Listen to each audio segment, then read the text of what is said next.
Good evening, everyone. Hello. I hope that you can hear me well.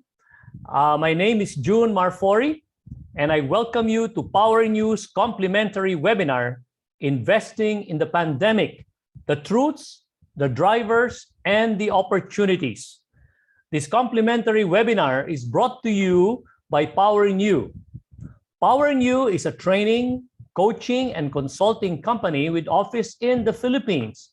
And we have been offering free webinars regularly for more than 2 years now. We actually began in January of 2019. Our mission is to partner with organizations to help them to deliver strong business results by enhancing their talent and leadership through value-adding strategic consulting solutions. This webinar is recorded, and we will share with those who registered the link to this recording about 24 to 48 hours after the end of this webinar. We are also live on Facebook in order to reach more people who may benefit from our topic this evening.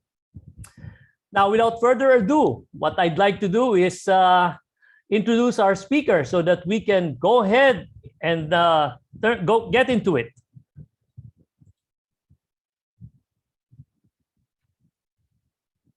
I am told that my camera is off, but I believe my camera is on. I hope that people can see me. All right, Edwin, just give me a thumbs up sign that you can see me. All right, very good, thank you. Let me just go and introduce our speaker for this evening. Our speaker tonight is Edmund Lee.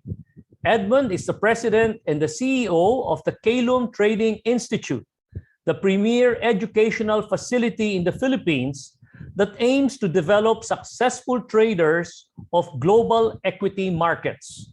He is a CFA charter holder, a graduate of the Masters of Science in Global Finance program from the Hong Kong University of Science and Technology Business School. And he has been a student of international markets for more than a decade, spanning countries from the United States, Hong Kong and China, Japan, Indonesia, and of course, the Philippines. Prior to establishing Kalum, he worked as a research analyst for COL Financial, the leading online stock brokerage firm in the country. Everyone, let's all please welcome our speaker for this evening, Mr. Edmund Lee. Edmund, over to you. Hi, everyone. Thank you for inviting me today. I'm always very grateful for sharing my knowledge in whatever way I can. So yeah, let me just share my screen and then let's begin.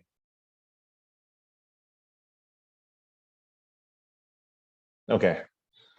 So, I get several questions about, we're going through a pandemic, times are tough. We're not even secure about our certain jobs or whatsoever. And you look at the markets today, you look at business, ang sama ng negosyo. If we're going through a pandemic, so many businesses closed, what do I do? How can I even get myself to invest?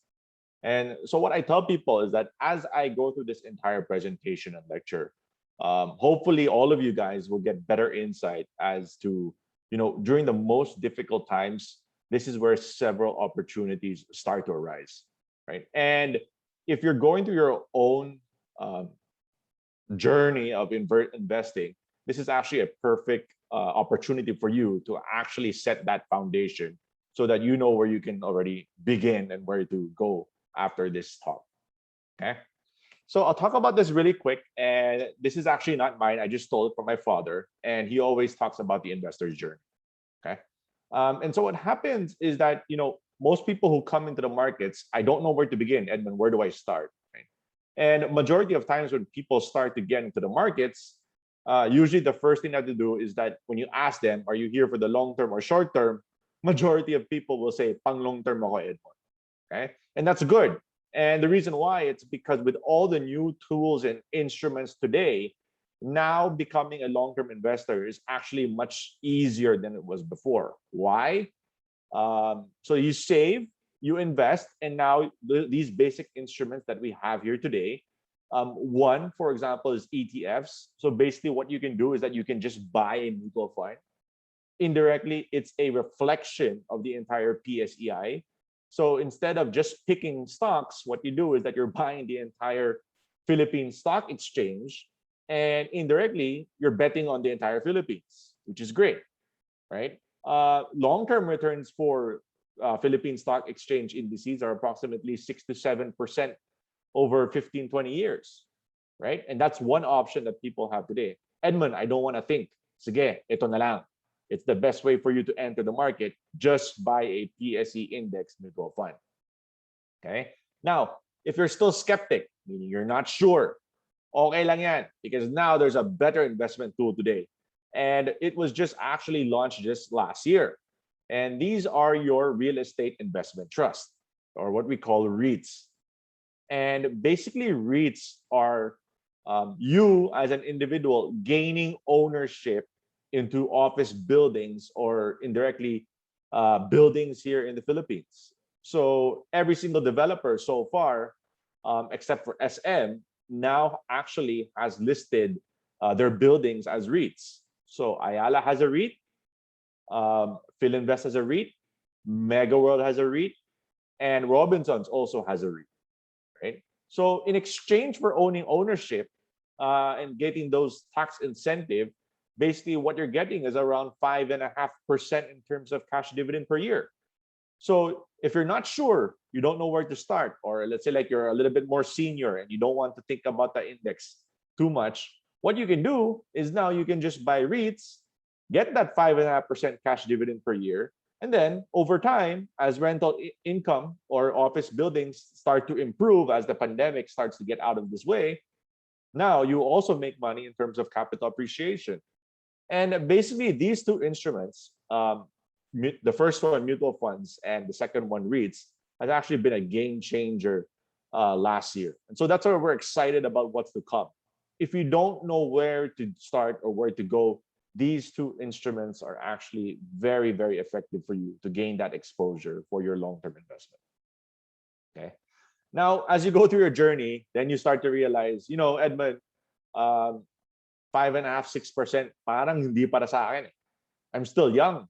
I want to make more money, right? And so that's why you listen to other people, and then they tell you, Edmund, you know, some people have been telling me to speculate in the stock market.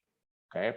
Now, when you're speculating in the stock market or in a different asset class, for example, whether it's in the crypto markets or whatsoever, remember, these are different. This is a different game being played. And what do I mean by that? It's because when you're speculating, there are rules to the game. And usually when it comes to speculation, they are normally short-term in nature. Okay. This is something that, well, this is actually my forte and my expertise, but I won't talk about short-term trading today. Just understand that when you're talking about short-term trading, these are everything less than a year. If you're coming into the market and you're coming in from a long-term perspective, please, this is one of the biggest mistakes newbie investors make. They come into the market, they tell themselves long-term, and then they realize, mabagal pala, because they want to make that 20, 30% or 100% more because their friend told them you can double your money. They go into short-term trading, they speculate, they lose because they don't know the rules. And then what happens is, because when they lose, they turn into long-term investor. That's the worst thing that can happen to you. Okay? So please, from the very beginning, ask yourself, are you here for the long term, or are you here for the short-term aspect when it comes to the stock market? Okay. Now, the other part is that, okay, I'm already invested in the long term. I know already about ETFs. I know already about REITs. Now I want to delve a little bit more deeper. How can I increase my return from maybe 5.5%, 6% to maybe 9, 10%, which is still fantastic returns over a long period of time? And this is what we call about active investing. And basically what I'll do is I'll walk you guys through on how the markets work, so that you understand that, especially during these difficult times such as today, where there's so much uncertainty, these are actually where huge opportunities start to arise. Okay. So first of all, I mean, we have to ask ourselves, how do prices go up anyway, right? What really drives stock price, right? And if you think about stocks in general, it's just a marketplace of business. And what will drive business over time is profit. So if the profit or the business starts to make more money, obviously that's their share price or the value of that company should also go up. Okay, this is in theory. The problem is in the stock market, it rarely works this way. Why? It's because then you go through a series of what we call cycles. Okay. Now, why does this happen? It's usually because of these three things that I mentioned at the bottom. It's about because when you look at price, it depends on people's perceptions, expectations, and basically emotions that can impact share price. So the problem with all these three different factors that I mentioned, they're always worried about the future. Okay.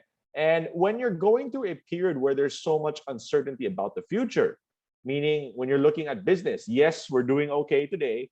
What if the next 2 3 years things might change? Or for example, like the airline industry today, where airlines are losing so much money, right? And these things affect people's response, especially when it comes to the investor public. Why?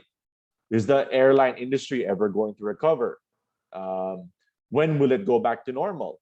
Right? And so these questions that people have, for example, like the airlines, usually which are negative today, right, often results in negative share price. Now, the question I will ask yourselves is that in the next 5 to 10 years, do you think the airline industry will recover and go back to where it was before? Right?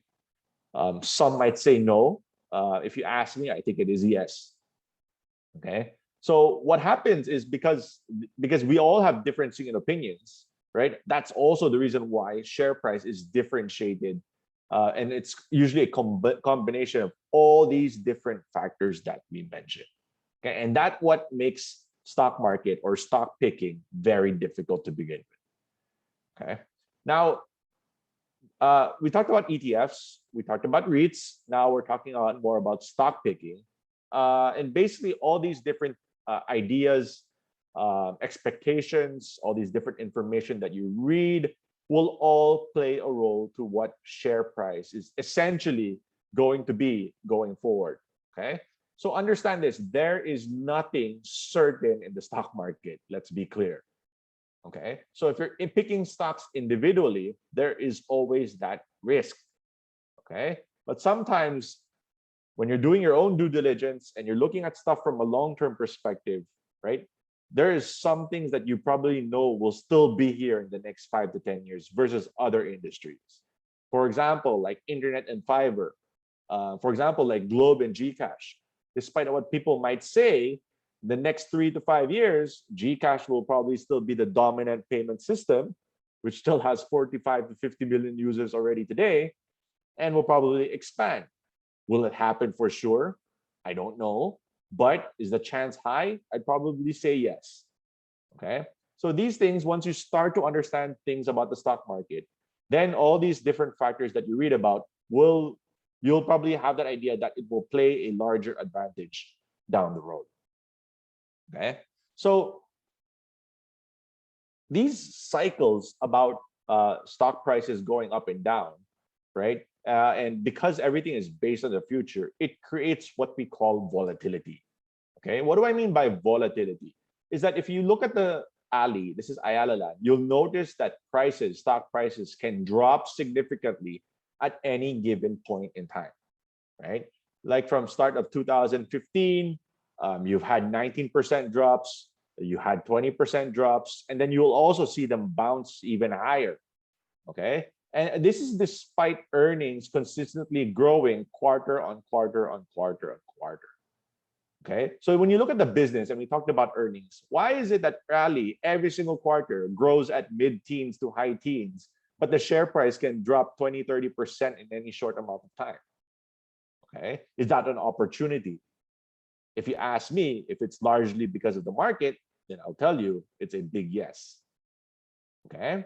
So other things that will affect future share price, and I'll probably just give you one last example so that you have a better idea, is about BMW and Tesla. Tesla is not a household name before. Today, now Tesla has overcome all its competition. and is now the largest auto manufacturer here in the world.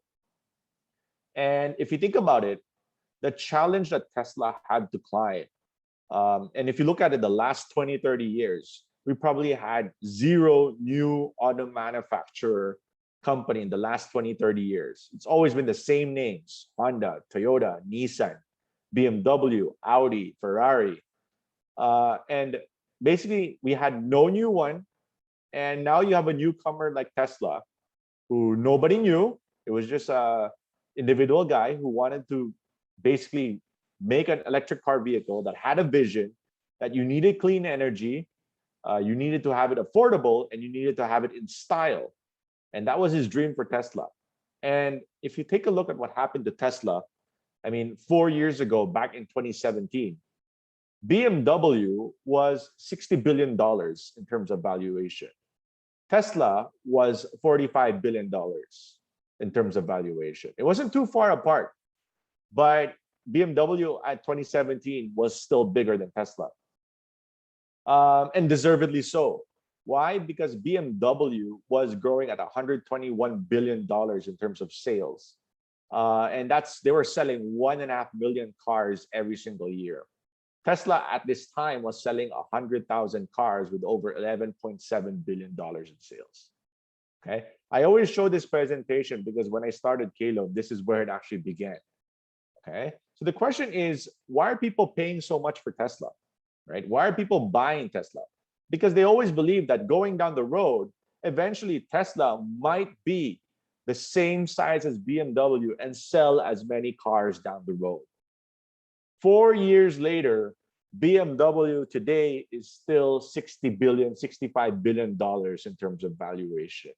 Tesla, from $45 billion, now is $1.2 trillion. Okay, I said trillion, not billion. It's $1.2 trillion valuation today. Okay, BMW, if you look at 4 years ago, had $120 billion in sales. Relatively, it's been flat over the next 4 years, while Tesla has grown from 11 billion to $42 billion in sales. Okay, the biggest difference today is now Tesla is going to make $2.1 billion from losing over $2 billion 4 years ago. Okay, and now if you look at Tesla today, they're shooting north of 600, 700,000 cars per year. BMW is still stuck at 1.5 million cars per year. And basically, why people are giving so much valuation for Tesla is because in the next 4 or 5 years, as we go through this EV shift, people still believe that Tesla will still be the #1 electric car manufacturer here in this world. And if you ask me today, I do agree. Okay, so these are things that what I mean, just basically from what I mentioned, is that the markets are always forward-looking. And so they always give a premium to the best companies, that are growing the fastest. When people have that uncertainty, will that company be able to grow? Then usually valuations and price often go down. Okay. Now, if things are often positive, that's usually what drives up stock price. And I hope that you guys understand that it's not just about current earnings that drive stock price, but more importantly, future earnings. Okay. And basically, just to show you the stock price of both charts, you'll notice that on the top, it's BMW. For the last 4 years, the stock price has barely moved. And Tesla basically has gone from a $40 stock to as high as 6,600 pre-split. Today, post-split, it's around $1,200 per share. Ridiculous. Okay, so let's get that out of the way. So let's just recap from where we came from. So when you're starting in the market, we talked about 2 instruments. We talked about mutual funds and we talked about REITs. Now you want to get more, you want to learn more. Now you want to do a little bit more stock picking. Now you understand that what drives stock price in the short term and even in the long term is always about future earnings. Okay. Now this other part about behavior, not just about earnings, is what we call the emotional cycle investing. Okay. And this is all about psychology. And if you study economics, you'll notice that economics is not the study of business or the study of money. It's actually the study of human behavior, because human behavior plays a huge role towards share price. Okay. And usually when things are very positive, people will always give you the best valuations. And when people are scared, like what happened in March of 2020, people will panic sell. They just want to get out. They just want to sell everything at any given price. And basically, just to give you guys a live example of emotional cycle investing, is at the peak of the pandemic, face mask was probably going for 27 pesos per piece.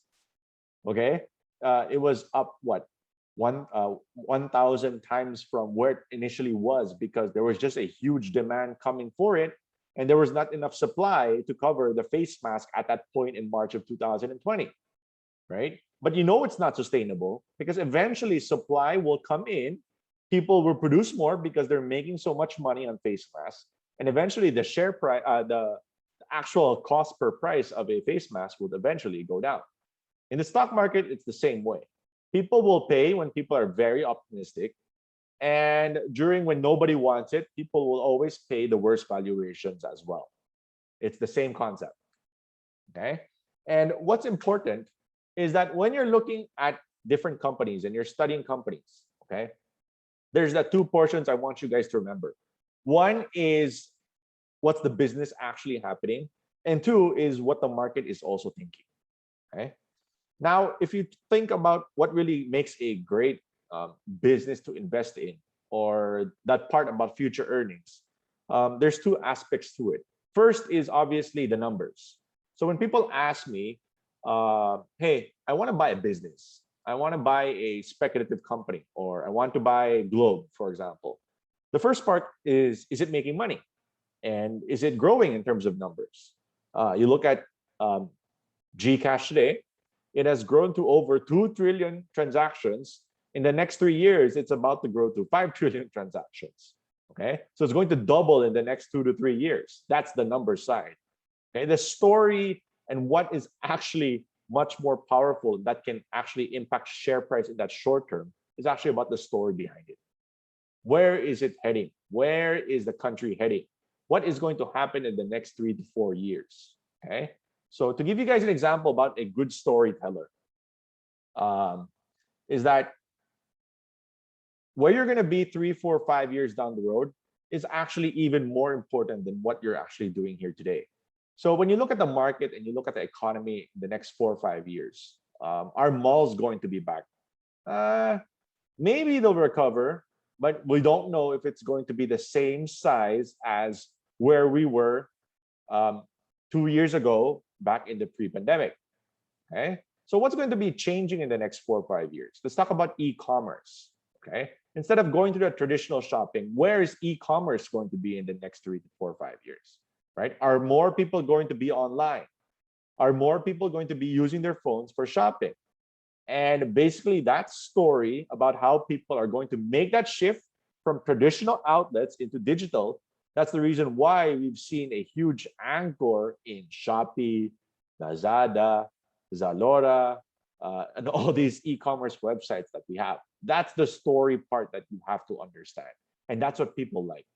Okay, people will pay a premium, not just for numbers, despite them making more money, but especially for the storytellers that actually have more appeal towards the retail investor.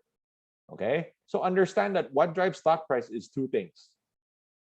Again, numbers, and the other part is the story. Okay, so what's the danger of stories? Is that sometimes the stories don't pan out. So to give you guys an example, why are people buying Dito Telco, and why did the price go up from 1 peso to as high as 12, 13? Because they believe that Dito Telco will be a competitive third player and might be as big as Globe and PLDT down the road. Okay, that's the story. That's why the share price went up. Because they're banking on in the future, in terms of sales and in earnings, they'll be the same size as Globe and PLDT. Okay. Now the real danger is if you just have a story that numbers don't show up in the next 3 to 4 or 5 years, then that share price obviously will not be sustainable. Okay, so understand that aspect because it will also influence why share prices. That's why human behavior plays that role. Because when people like that storytelling, people give that huge valuation. And when you're not able to execute, it will also give you a poor valuation and share price will also go down eventually. Okay, so I hope that's clear on that end. And basically, this part about the active investing or the corporate life cycle is basically showing companies that have gone from startup to young growth to high growth to mature stable, and eventually start to go into that decline stage where they're just big and the industry hasn't been growing anymore. Okay, so for example, like cigarettes, if you classify cigarettes, I'd probably classify cigarette industry now at a declining industry because people are more health conscious today. People are smoking less. And basically, while they're still profitable, you'll notice that growth has actually slowed down for the cigarette industry. Companies in the startup, young growth to the high growth, these are your e-commerce industries. This is robotics. This is automation. These are your biotech firms. These are your payment systems. And basically, in the next 3, 4, 5 years, you'll notice that there will be more adoption, more tools, more digitization. And even though that some of these companies are still burning because they're losing money, eventually they will turn that profitability once they've grown big enough in terms of sales. Okay, then you have those sectors or industries that are mature growth to mature stable, where yes, they're growing, but they're not growing as fast as they were before because they're just so big now. So some industries you might classify here are some of your consumer companies or some of your malls. Some of your BPOs are also included here. They're still growing. They're very profitable, but they're not growing that 30, 40, 50% as if you were a startup. Okay. So the question is, when you're looking at business, remember those two aspects that I talk about, that numbers and that part about narrative. The first part about narrative is identifying, are you in the startup phase or are you more in the declining phase? That's the first question that you have to ask yourself. Okay, because usually the companies that are in the early stages, start up to high growth, usually get a better valuation or better premium. That's the reason why your EV sector is still in your young growth to high growth. And that's the reason why people are getting a premium. Okay, that's the story because they're mostly in that young to high growth stage. Okay, so the question is, Edmund, so the money is only made the startup to high growth? The answer is no, that's not true. Okay, there's actually money to be made in all sides. The difference is how much the market is willing to pay for it. That is the most important thing. Okay, so sometimes you might be in that startup phase, but you might be very expensive. People might be paying you a premium. Be a little bit more careful because sometimes there's also that risk that they might not be able to execute. Okay, now there's also companies in that mature growth to mature stable. They're not growing as fast as their industry, but they're still very profitable and valuations are very, very cheap in that regard. Yes, there's also opportunity because it's cheap and it's still profitable and they will continue to grow. For example, like the power industry, these are still opportunities we can find in the stock market. Okay, so it's two things again: numbers and narrative. What's the story? Where are you in that life cycle? And basically, what are expectations hoping for that type of company or for that particular stock? Okay, so just to name some companies here, these are all listed in the PSE. So some startups here, you have All HC, you have Ayala Logistics because of the e-commerce. That's why logistics has gone up so much. You have, for example, like Felix Petroleum, because while there is no drilling yet or development that is happening yet, there is still that exploration phase that is happening on West Palawan Sea. And there's basically trillions of cubic feet of natural gas hidden in the Palawan Sea, but we can't drill because of South China Sea concerns. Okay. Some industries in that high growth phase, you have Bloomberry, you have DNL, you have, for example, Pizza, Mega Wide, Wilcon that are still showing fast growth. You have companies that in mature growth phase that are very big already. You have URC, Jollibee. It's not that they're failing to grow, except that they're just growing slower than its other peers. Okay. Then you have companies that are mature, stable, that are just big and have that difficult to be growing, but are still huge cash cows. Okay. So basically, just understand where you are. Now, things can change. Sometimes you could be a mature, stable company. You could go back into that startup phase or young growth phase because then you found out a huge potential in the market. So things can change over time. But what I'm doing is just giving you guys a general overview of basically when you're looking at any single company, try to put an idea where they are in that corporate life cycle because it will help you pick stocks easier down the road. Okay, so last but not the least is that, okay, Edmund, now I have a better idea about which types of companies I want to be buying, right? I want companies that are young growth to high growth, that our sales are growing fantastic, eventually earnings, and they will be a dominant player in this industry. And that's where I want to focus. Okay, good. Okay. Now, don't forget, it's not just about what I mentioned a while ago, is that even if you're a good quality company, we've seen like what happened with Ayala, where you'll have a 20-30% drop happen almost every year and a half. Okay. And this is where sentiment, or basically liquidity or sentiment, plays a role. Okay. You have these 20-30% drawdowns. Okay. So how do I boost my returns? Is that picking stocks? The other part is participating whenever you're having these market crashes. Okay. So again, I repeat, whenever you're seeing a market crash, don't get scared. Market crashes are needed for you to generate higher returns. Okay. And there's basically many reasons why you have those crashes. Sometimes you have a political crisis. Sometimes you have a credit crisis or a policy-driven crisis. Or sometimes you can have a natural disaster like what happened to Fukushima, where the stock market basically dropped 15% in a span of 3 days. Okay, or better is the pandemic that we're facing today. Okay, where we have a panic selling, and I'll show you what happened to the stock market in the Philippines. Okay, so basically some policy-driven or crashes that we've seen. You'll notice on the top of this chart is the PSEI, or the Philippine Stock Index. And the chart on the bottom is Ayala Land. Okay. And you notice they look exactly the same. Okay. So what happened basically with Ayala Land is that you'll notice that it dropped, but the drop was largely because the market, because of a policy-driven crash, also went down. Okay. Now for us, these are opportunities for you to be buying, not for you to be scared. Okay. Remember, the stock market never goes up in a straight line. Okay, they always go through cycles of up and down, and I've explained it a while ago because of so much uncertainty happening in the future. Okay, but usually, markets and economies tend to resolve the problems over time, and usually most problems are temporary in nature. Okay, so if these are the cases where you're going through a market-driven sell-offs, always understand that these are opportunities for you to be buying more shares, not for you to get scared and for you to sell at the bottom. Please understand that. You want to be buying here at the bottom, not selling.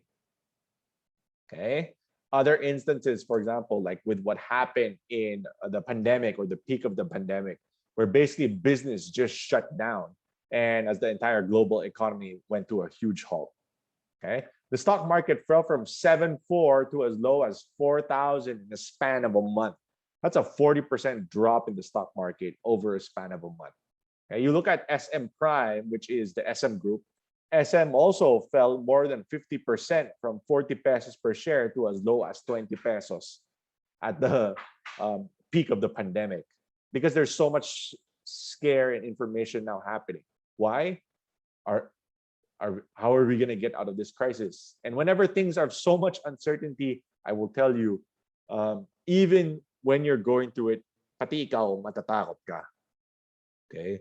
So understand that. But I'll tell you, like 1.5 years later, we're in November already. We're going to December. Now we're going to that reopening part of the economy. And you realize, okay, 1.5 year later, things actually slowly getting back to normal. In fact, if you go to malls today, super jam packed. So please be safe and be careful, everybody out there. Okay, but again, all these drops, I will tell you, these are all opportunities for you to be buying. This is the Philippine Stock Exchange, and I just zoomed it out. So it's easy for you to get scared because of those drops that happen in between. But if you take a look at the market from a bigger picture, it's always been able to resolve itself over time. Here, I highlighted here the pandemic. This is a 40% drop. But if you notice, over the last 15 years, since 2006, we went through a financial crisis here in 2008, 2009. We went through a Fed tapering here, also another 25, 30% drop. We went through the China scare here, also another 25% drop. And if you think about it, the market, despite all the scares that have happened in between, was able to resolve itself, that over time continued to trend higher. Okay, so that's one last thing I want you guys to remember. Don't get scared of volatility. Volatility exists so that you can make even more money. Okay, I hope that's clear. And it's not just in the Philippines. If you look at the US, it's the same case. We went through so much crisis here in the US as well. We went through a financial crisis, 08, 09. We went through the dot-com bubble in 1999 to 2000. We went through the oil crisis. We went through the Asian financial crisis in 1987. We went through so much crisis. But if you look at the stock market up until today, even with the pandemic, now the market was able to resolve itself over time. Okay. So again, guys, please don't get scared of volatility. They exist so that we can even make more money. Okay. So I'll probably wrap up everything that we've discussed. This is rather short, but I really want you guys to understand that, there's so much opportunity here in the stock market. The first thing that you have to ask yourself is, what's your investment objective? I mean, are you here for the long term or are you here for the short term? I'm assuming that everybody is here for the long term. That's the reason why you're starting out and you're a beginner. How do I start? Basically, you can start by buying Philippine mutual funds, indices, or by buying Philippine REITs, which are excellent investment vehicles that have just been introduced last year. Okay. Now you want to learn more. Now you want to do a little bit more stock picking. And now you want to be increasing returns.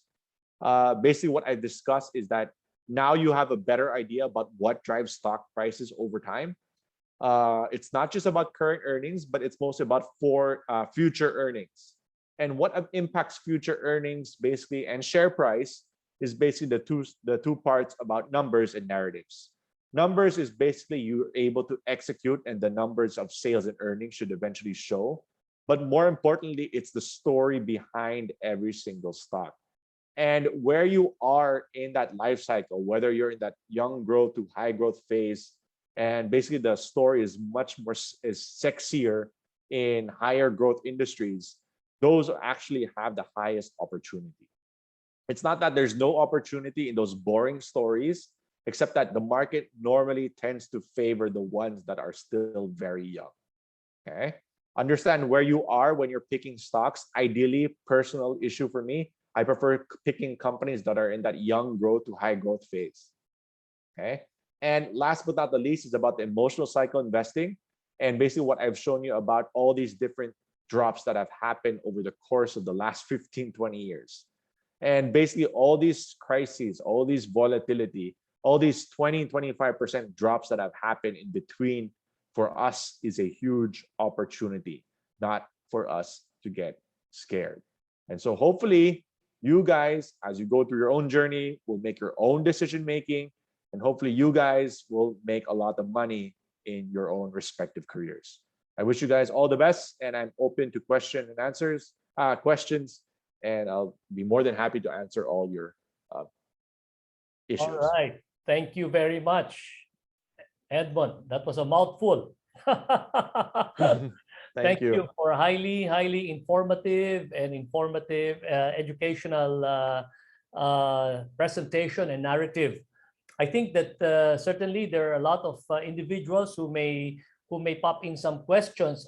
In the meantime, while we are waiting for them to drop some of their questions in the chat box, I have actually the privilege of having received a number of questions that were emailed to us in advance by those who had pre-registered for the webinar.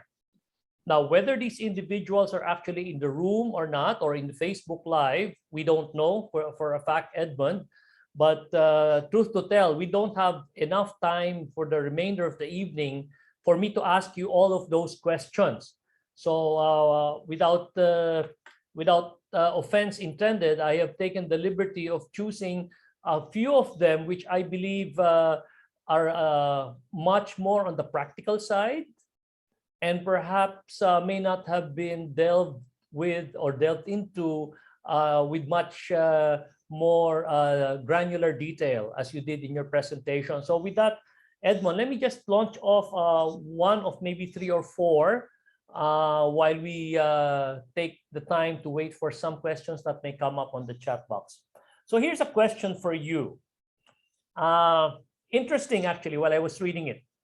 So one of the individuals who sent this question asked, I have investments in stocks that are actually at present in the red. And this person would have preferred to have the money on hand rather than where it is right now, which is below perhaps where he or she would have preferred it to be. What advice can you give this particular individual, Edmund? You know, how I look at that type of perspective is sometimes we come in at the wrong time. And the reason why it's because, like what I showed about the emotional cycle investing, a lot of individuals normally come up or start investing usually at the, when things are very excited, when people are making money. These are the times when people start to pour in the bigger money, which is often the mistake of a lot of investors. So instead of looking at it, let's say like on the downside, where things have gone down so much, did you add more money? Did you buy more when you're scared? Right? And usually the answer for that is no, because why would I add more money when I'm losing? Diba? That's usually the biggest, the issue for a lot of individuals. So, just to make a comment, that's perfectly exactly what I'm mentioning about emotional cycle investing. And usually the reason why is because you fail to understand that when things are in the red or in down there, these are actually opportunities. Okay. Right? Sometimes, a perfect example, it's not just in the stock market, it's in all asset classes, right? When do people actually see the cryptocurrency market? When it's up there. At the bottom, ayaw naman nila nung 5,000, 6,000 eh. Gusto nila pag umaakit na eh. Same concept lahat yan. It's the same thing in crypto, same thing in the market. People only see things when they've gone up. They don't see it when it's down there. Okay. All right. Thank you. We have a number of questions that have come up just from the chat. Let me throw one of them first before I go back to my list. So since you mentioned crypto, here's a question. Young individuals or maybe the younger generation are investing in crypto. Is it advisable at this point? I don't want to go into debate about crypto. It's something that we're very open about, especially me. I understand mostly on the mechanics of the blockchain. And basically, blockchain, I do believe, is the future. When it comes to cryptocurrencies, then these are the arguments that we will have, right? To each his own. It's not for me. The reason why, it's because, like what I mentioned, is that I expect a level of cash flow or numbers to show up. Di lang kwento. Okay. Diba? That's what I talked about. Right? Now, if you're buying it because, for example, it's a safe haven, the only thing I can recommend is just to stick with the more stable ones, right? Please avoid the smaller coins because that's where more danger starts to rise. We've seen scams or rug pulls happen. For example, I'm not sure if you're familiar with the Squid Game token. It went up from 10 cents to as high as $2,800 per coin. In one Sunday, it went back down to zero. Okay. Okay. So please be careful, ladies and gentlemen. It's the same case. When it comes to the stock market, we don't need to agree about which company is good or bad. We can have our own opinions. That's fine. Just understand that there's risk. Okay. So there's a lot of due diligence and background checking that still needs to be done by Mhm. individual investors, even when you're looking at a particular investment category that may potentially provide a lucrative return. There are still various categories or hierarchies within that. All right, thank you. Now, over to someone, on the other hand, as opposed to young ones who might be investing in crypto, how about those in their senior years? Should I buy stocks or mutual funds? Still the Philippine Stock Exchange Mutual Fund. So it looks like a row of opportunities this individual is contemplating. You know, I mentioned it a while ago. Yes, that's an option, but I do believe that the better option now is to invest in Philippine REITs, especially in your senior year. The reason why it's because now you're getting paid to wait. So let's say, for example, you buy, let's say 100,000 or 200,000. At least you still get a 5.5% cash dividend every single year. I mean, at least you don't have that concern, diba? So it's basically a safe haven bet. It's like buying a semi bond, semi equity. You're getting that assurance of 5.5%, assuming there's no scare in the BPO. And I do believe the BPO will still be here in the next 10, 15 years. So I think if you're in the senior years, definitely the REITs is something that you should consider. It's actually my best option for people at their latter stages of their career. Okay. And where can REITs be acquired, or how can they be acquired or invested into? You can buy it from any of your broker. Even at CUL Financial, in our brokerage, you can buy REITs. It's very easy. You can buy it as easy as an equity. Is there a minimum required amount for one individual to invest in a REIT? I'm not sure what the minimum board lot is for the different types of stocks, but I assume it's 2,000 to 4,000 pesos. Okay. Okay. Now, here's a question that came as well in advance of this webinar. I'm not sure that you may have alluded to it, Edmund. If you did actually directly address it, I apologize. I may have missed it, but how stable is the Philippine Stock Exchange or the Philippine stock market at this time? I know you did say at some point during your presentation that it is your belief and your outlook that it's going to get better. But the question here specifically is how stable is it at this time? So I guess let's say the time frame is between now and maybe the coming elections. Well, look, I'll tell you, if everything was perfect and the market and the economy, people always criticize the Philippines kasi mabagal ang Philippines, di ba? Think of it this way. If everything was fine, the market or the stock index would probably be at 8,500 to 9,000. Okay. Okay. But it's not, right? So obviously we've been late in the recovery. I mean, you go to US, technically wala nang face mask doon, right? Yeah.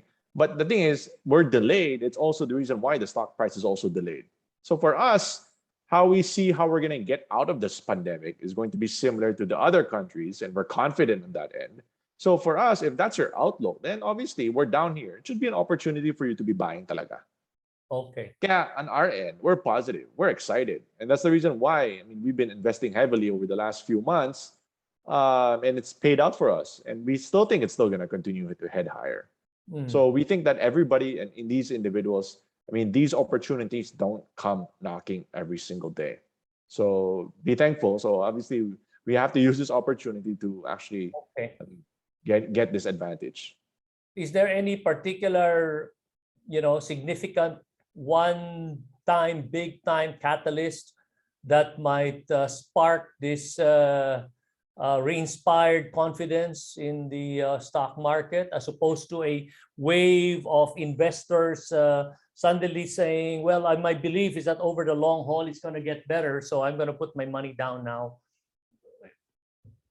The answer is simple. It's just we have to reopen the economy. That's really the biggest catalyst. And people are still skeptic about whether we can really reopen and cases not surge. But I will tell you, cases will surge eventually. We'll have a fourth wave, fifth wave, sixth wave. But I tend to believe that it will become smaller and smaller over time. If you look at history, similar to what happened in the 1907 Spanish flu, we had a fourth, fifth, sixth, seventh, eighth wave, but they became smaller and smaller because eventually everybody will be a herd immunity. Yep, eventually. Yep. Okay. I know there are a couple more in the chat box. I'm not sure if you're seeing that, but I just like to read off this one particular question. This question is interesting as well because, truth to tell, I had this question when I was heavily into corporate. So this might be a true question for a number of people who are either on Zoom or in Facebook.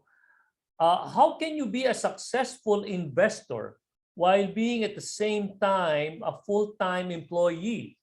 So I guess the premise of this question is that investing will require some attention and some focus. I guess that's the premise of that question, Edmund.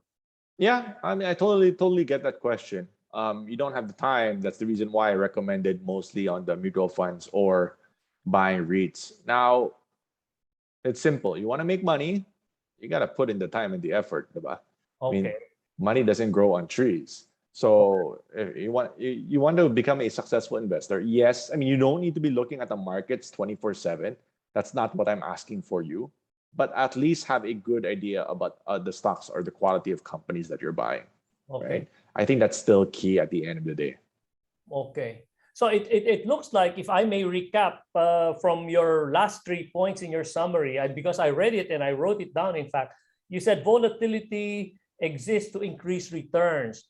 So I guess it also means, Edmond, confirm me if my understanding is accurate, that in fact, if an individual has time and focus to be able to monitor his or her own investments, then the person has the latitude and the capacity to due diligence real time, and the volatility, while it increases, the return also potentially increases, right? Yeah, 100%. And think about it this way. I mean, business doesn't change overnight. Yeah. So let's say we look at Tesla today. Is it really going to change tomorrow? Would they be able to produce 100,000 more cars tomorrow? I beg to know. Business doesn't change. Business takes time, right? So Okay. what happens on the stock price from a day-to-day operations is totally different, right? Yeah. So going back to that, and this is my last follow-up question on this one. So if you are a full-time employee and you don't have time to monitor your investments, so you're probably safer with the REITs and mutual funds. Or, I mean, if you're picking stocks, it should be okay, to be honest. I mean, if you're from an active investing standpoint, where you're buying companies naman from a 2-3 years worth of perspective, at least you understand that these drops, if they do happen, are opportunity for you to be buying naman eh.